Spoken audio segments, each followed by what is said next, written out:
اللہ تعالیٰ کی تعریف کیا جائے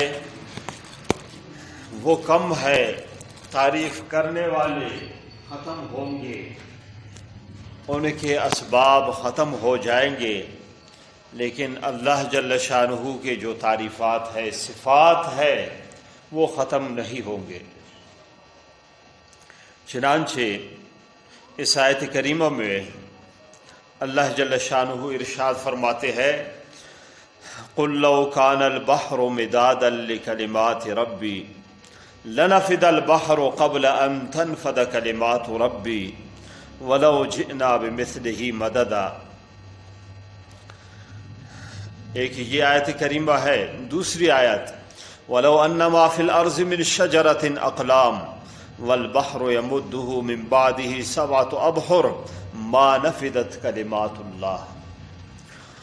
دونوں آیتوں کی ترجمہ خلاصہ یہ ہے کہ اللہ تعالیٰ ارشاد فرماتے ہیں کہ اگر دنیا میں جتنے بھی درخت ہیں یہ سب کے سب قلم ہو جائے، اور دنیا میں جتنے پانی ہے یہ سب کے سب سیاہی ہو جائے، لکھنے والے لکھ لے، یہ قلمیں ٹوٹ جائیں گے، ختم ہو جائیں گے، یہ دریاؤں کی پانی جا کے ختم ہو جائیں گے، لیکن اللہ جل شانہ کی صفات ختم نہیں ہوں گے۔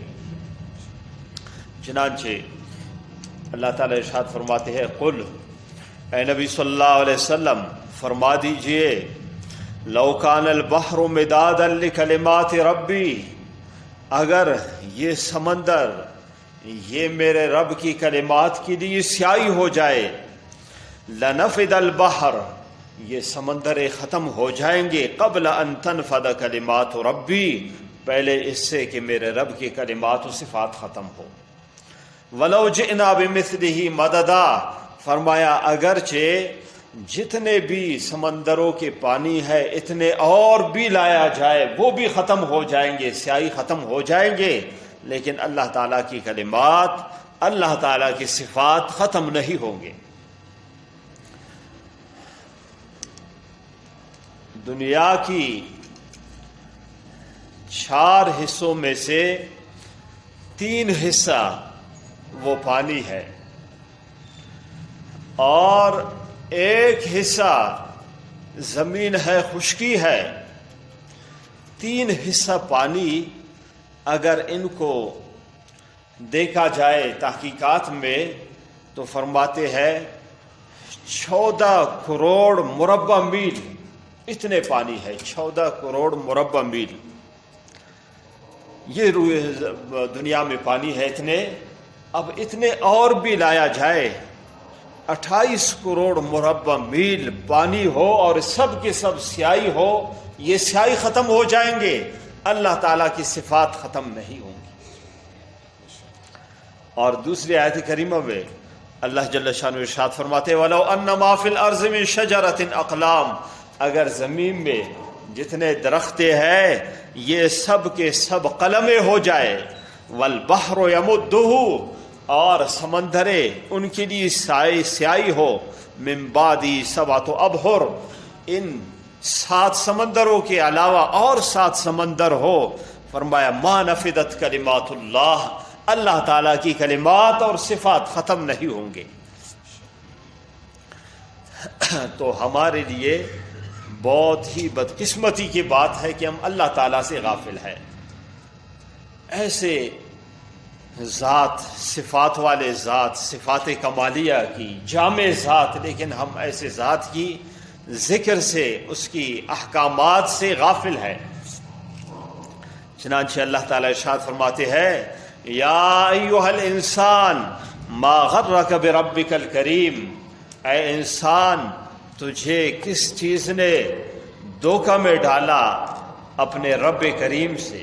ایسے کریم ذات ہے، آپ اس سے دھوکہ میں ہو، اس کے احکامات کی طرف، اس کی کتاب کی طرف، اس کی پیغمبر کی طرف آپ توجہ نہیں کر رہے۔ اور اللہ جل شانہ کے ان صفات میں سے ایک صفت ہے شکور۔ شکور کا معنی ہے قدردان اللہ تعالیٰ کی صفات میں سے ایک صفت ہے شکور، اور اس کا معنی ہے قدردان۔ اللہ جل شانہ قدردان ہے۔ قدردان کا معنی کیا ہے کہ جو بھی اللہ تعالیٰ کے لیے کوئی عمل کرتا ہے تو اللہ تعالیٰ اس کے عمل کو ضائع نہیں کرتے، اور جو شخص اللہ تعالیٰ سے سوال کرتا ہے، کچھ مانگتا ہے، تو اللہ تعالیٰ اس کے امیدوں سے بڑھ کر اس کو عطا فرماتے ہیں۔ یہ اللہ تعالیٰ کی قدردانی ہے۔ چنانچہ اللہ جل شانہ قرآن کریم میں ارشاد فرمایا، قانون بیان فرمایا، انی لا اضیع عمل عامل منکم من ذکر او انثی۔ اللہ تعالیٰ فرماتے ہیں کہ میں تم میں سے کسی کے بھی عمل کو ضائع نہیں کرتا، کسی کے بھی عمل کو ضائع نہیں کرتا۔ من ذکر او انثی، پھر وہ عام ہے مرد کی طرف سے کوئی عمل ہو یا یہ کہ عورت کی طرف سے کوئی عمل ہو، جو بھی نیک عمل کرتا ہے وہ ضائع نہیں جاتا۔ لیکن ہماری ذرا سوچ و فکر کی بات ہے، ہم بات نہیں سمجھتے۔ ہم یہ سمجھتے ہیں کہ دعا کر لیا، عمل کر لیا، اس کی سارے کے سارے فوائد ہمارے سامنے، ثمرات و نتائج انجام ہمارے سامنے ہو۔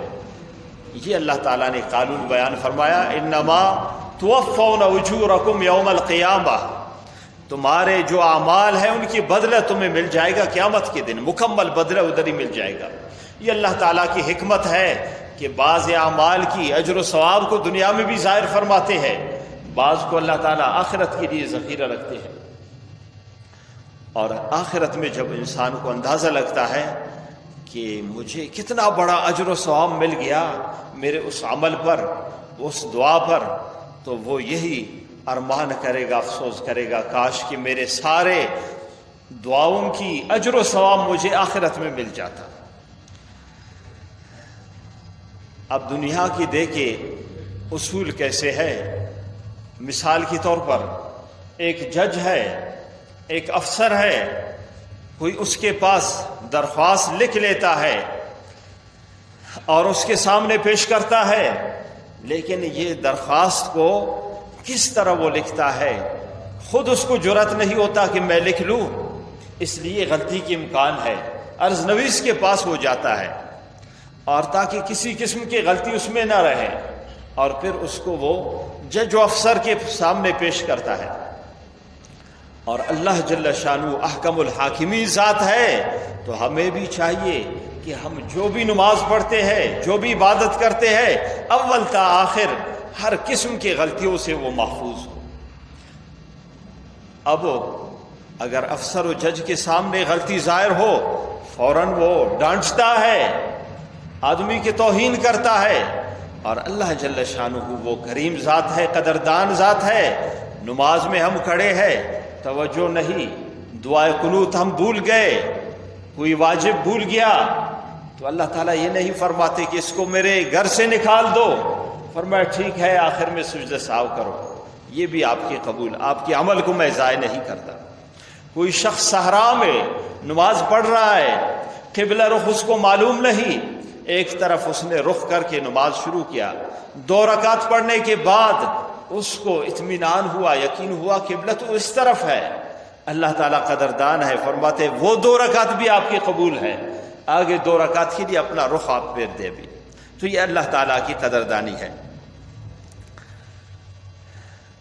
اور جو اللہ تعالیٰ سے میں نے عرض کیا قدردان کے ایک معنی یہ کہ بندہ کی جو بھی عمل ہے اللہ تعالیٰ اس کو قبول فرماتے ہیں، اور جو کچھ مانگتا ہے اللہ تعالیٰ اس سے بڑھ کر اس کو عطا فرماتے ہیں۔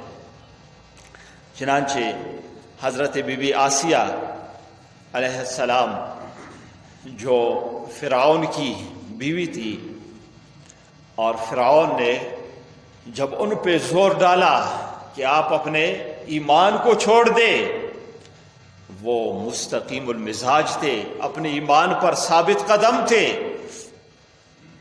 تو انہوں نے سزا دی، ذوالأوتاد کہا جاتا ہے فرعون، قرآن کریم میں بھی ہے، تو وہ حضرت بی بی آسیہ کے ہاتھ پیر پہ اس نے کھیل ٹھونکا، کھیل لگایا، میخ لگایا، اتنا سزا دیا، اور ان کی رخ کر لیا اس گھر کی طرف، اس محل کی طرف جو فرعون نے اس کو دیا تھا، اور اس کو کہہ دیا ابھی بھی موقع ہے، یہ گھر آپ کا ہے، یہ محل آپ کا، ایمان چھوڑ دو۔ انہوں نے فرمائی نہیں۔ تو اس وقت انہوں نے دعا کی کہ اے اللہ، مجھے فرعون اپنے محل کے طعنہ دے رہے ہیں۔ اس نے دعا کی رب ابن لی عندک بیتا فی الجنہ، اے اللہ وہ میرے لیے محل بنائے جنت میں، ونجنی من فرعون وعملہ، اور مجھے نجات عطا فرمائے فرعون اور اسی کی بدعملی سے، ونجنی من القوم الظالمین، اور مجھے قوم ظالمین سے نجات عطا فرمائے۔ قرآن کریم کی آیت ہے۔ تو اللہ جل شانہ نے قبول فرمایا، اللہ تعالیٰ گھر ان کے لیے جنت میں محل تیار فرمایا۔ صرف گھر نہیں، گھر والا بھی اللہ تعالیٰ نے عطا فرمایا، خاوند بھی عطا فرمایا۔ خاوند کون ہے؟ سید الکونین حضرت محمد مصطفیٰ صلی اللہ علیہ وسلم۔ چنانچہ حدیث شریف میں ہے نبی صلی اللہ علیہ وسلم حضرت بی بی خدیجۃ الکبریٰ رضی اللہ تعالی عنہا کو فرمایا کہ آپ جا رہی ہے، جب جنت جائیں گی تو وہاں اپنے سوکن کو سلام دینا۔ حضرت بی بی خدیجہ رضی اللہ تعالیٰ عنہا حیران ہوئی کہ مجھ سے پہلے تو نبی صلی اللہ علیہ وسلم نے شادی نہیں کیا تھا۔ تو سوال کیا، آپ صلی اللہ علیہ وسلم نے فرمایا کہ بی بی آسیہ میری بیوی ہے، وہ آپ کی سوکن ہے۔ تو نبی کریم صلی اللہ علیہ وسلم فرمایا کہ ان کو سلام دینا۔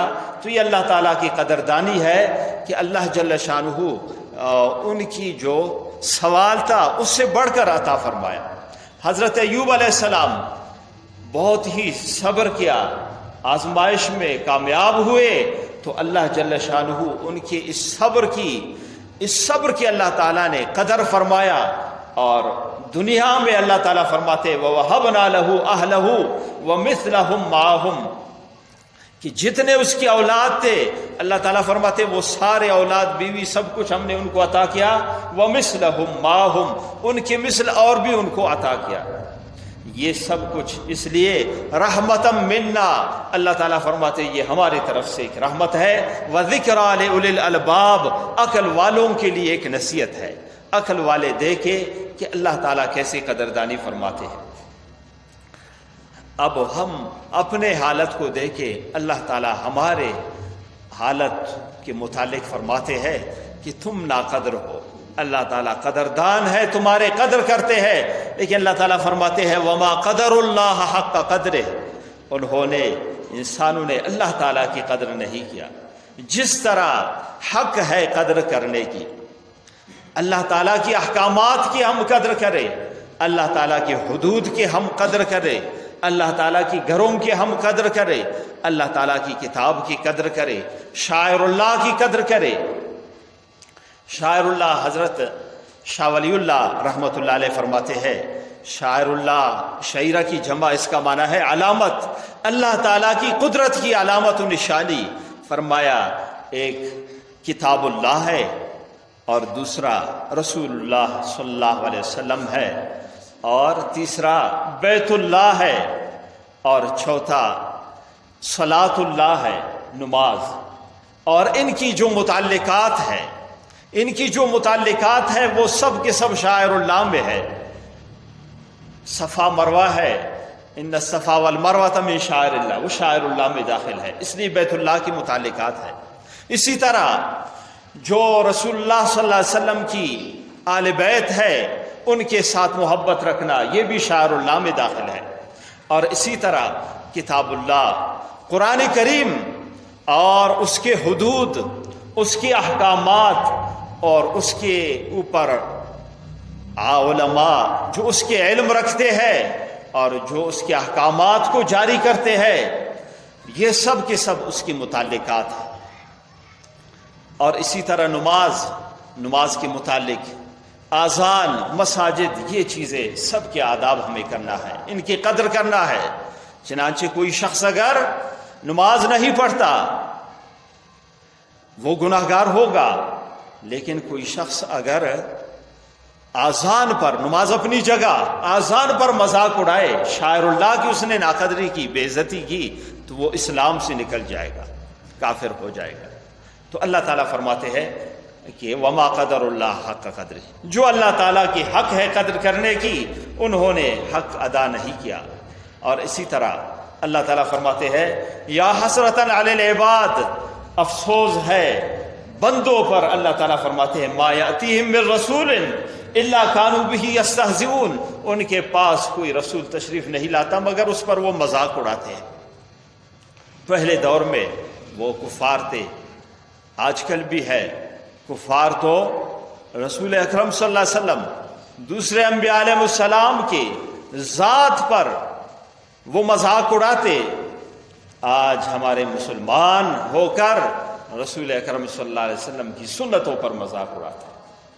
تو ہمیں چاہیے کہ ہم ایسی چیزوں سے باز آ جائیں۔ اور جیسے کہ ابھی عرض کیا کہ ہم شاعر اللہ کی قدر کریں، تو ان شاعر اللہ میں یہ بھی ہے کتاب اللہ، قرآن کریم کی احکامات جتنے بھی ہے یہ بھی شاعر اللہ ہے۔ چنانچہ آج پورے روئے زمین میں ایک ٹکڑا ہے جدھر کتاب اللہ کی قوانین کو جاری کیا جا رہا ہے۔ سارے مسلمانوں کے لیے خوشی کی بات ہے، اس پر ہم سب اللہ تعالیٰ کی شکر ادا کریں، یہ ہمارے لیے بہت خوشی کی بات ہے، انتہائی زیادہ۔ سینکڑوں عید گزر جائے آ جائے، اس میں اتنی خوشی نہیں ہوتی جتنے خوشی اس میں ہو جاتا ہے کہ اللہ تعالیٰ اس تحریک کو، طالبان کی تحریک کو اللہ تعالیٰ واپس لایا۔ ہمارے ایک استاذ تھے، وہ جس وقت 20 سال پہلے مولانا منظور احمد نعمانی 20 سال پہلے جب تحریک کی سقوط ہوا تو اس وقت وہ ساری رات روئے، نیند نہیں کیا۔ بڑے بوڑھے آدمی ہیں، 80-90 سال ان کی عمر ہے، اور ان کی گھر والی بھی نیند نہیں کی، صبح تک پریشان رہے۔ اور انہوں نے پھر ایک شعر پڑھا دعا میں، اے اللہ ختم کر ان ظالموں کو، پھر دکھائے پہلی بہار، پہلے والے جو بہار ہے اے اللہ پھر دکھائے۔ آج وہ استاذ بھی خوش ہوگا اور جو مخلص مسلمان ہے وہ بھی خوش ہوگا۔ لیکن بعض ہمارے نادان دوست ایسے بھی ہے کہ وہ صرف ہی صرف شکریہ کے وقت ناقدری کرتے ہیں، اور اس وقت بھی وہ اپنے بحث و مباحثہ تبصروں میں لگ جاتے ہیں۔ تو اس کو ہم تبصرہ نہ سمجھ لے، نہ کوئی اس کو سازش سمجھ لے۔ عجیب بات ہے، ابتداءً بھی جب کفار نے حملہ کیا اس اسلامی نظام کو ختم کرنے کے لیے، اس وقت بھی ہم کفار کی طرف سے باتیں کرتے تھے ان کی کدھر سے مقابلہ ہو سکتا ہے، اور آج پھر ہمارے وہی ذہنیت ہے کہ یہ قسم کی سازش ہے، یہ ویسے طالبان آ گئے، یہ باتیں ساری غلط ہے۔ اللہ تعالیٰ کی شکر کرے، ایک لمحہ کے لیے زمین پر اگر اسلامی نظام ہو اس کی برکات انتہائی زیادہ ہے۔ چنانچہ حدیث شریف میں ہے، حضرت نبی کریم صلی اللہ علیہ وسلم ارشاد فرماتے ہیں حد یعمل به فی الارض خیر لأہل الارض من ان یمطروا 40 صباحا۔ فرمایا اگر ایک حد جاری ہو جو اسلامی حدود ہے، قرآن کریم کی حدود ہے، اللہ تعالیٰ نے جو ضوابط بیان فرمایا ہے، ایک حد جاری ہو، فرمایا اس کی برکات اتنے زیادہ ہوں گے، اتنے زیادہ ہوں گے کہ 40 دن مناسب اور پے در پے بارش ہو، اتنے برکتیں نہیں آ سکتے جتنے ایک حد کو جاری کرنے سے آ جاتے ہیں۔ اور اسلام ہر مسلمان اپنے عقل کو استعمال کرے۔ جب ایک چور کے ہاتھ کاٹا جائے گا یہ سب کے لیے عبرت، ایک دو کے ہاتھ کٹ جائے پورے ملک میں امن پیدا ہو، یہ بہت ہی اچھا سودا ہے۔ اگر ایک عزت لوٹتا ہے اور زنا کرتا ہے، اس کو اگر سنگسار کیا جائے تو سب کی عزتیں محفوظ، ہر ایک کی بہن کی عزت محفوظ، بیوی کی عزت محفوظ. تو لہٰذا ہم اس میں فضول تبصرہ نہ کرے، اللہ تعالیٰ کی شکر ادا کرے. اس میں کتنے لوگ یتیم ہو گئے، ان کے باپ شہید ہو گئے، کتنے بھائی اپنے بہنوں سے جدا ہو گئے، کتنے عورتیں بیوہ ہو گئے، لیکن ہم فضول اپنے تبصرات کرتے ہیں. ہمیں اور اللہ تعالیٰ سے معذرت اور معافی طلب کرنا ہے کہ اے اللہ ہم نے وہ حق ادا نہیں کیا، نہ جان دیا نہ مال دیا. ابھی کم از کم ایسے غلط قسم کے ہم تبصرات نہ کریں اور اللہ تعالیٰ کی شکر ادا کریں. اللہ تعالیٰ کی جب شکر ادا کریں گے تو اللہ تعالیٰ کی وعدہ ہے جب تم شکر کرو گے لَأَزِيدَنَّكُمْ، ہم اپنے نعمت کو اور زیادہ بڑھا دیں گے. تو ہمارے اس شکر کی وجہ سے ہو سکتا ہے کہ اللہ تعالیٰ پورے روئے زمین میں اپنے کلام کی نظام کو جاری فرمائے. سب کہہ دے آمین. اور میں نے عرض کیا کہ شاعر اللہ چار ہے، ایک ہے کتاب اللہ، دوسرا رسول اللہ، اور تیسرا بیت اللہ، چوتھا صلاۃ اللہ نماز. اب کتاب اللہ کے احکامات کو جاری کیا جا رہا ہے، اگر ان کے متعلق ہم نے غلط قسم کی ذہن رکھی، غلط قسم کی بات کی، تو ایسا سمجھ لو کہ ہم نے شاعر اللہ کی توہین کی، اور توہین والا آدمی گستاخ ہو جاتا ہے، اس کا کوئی اچھا انجام نہیں ہوتا. اللہ جل شانہ پورے روئے زمین میں قانون اسلامی کو نافذ فرمائے، اور اللہ تعالیٰ اس حکومت کی حفاظت فرمائے ہر قسم کی کفار کی شر سے، اور اللہ تعالیٰ ان کو ثابت قدم رکھے. وآخر دعوانا الحمدللہ رب العالمین.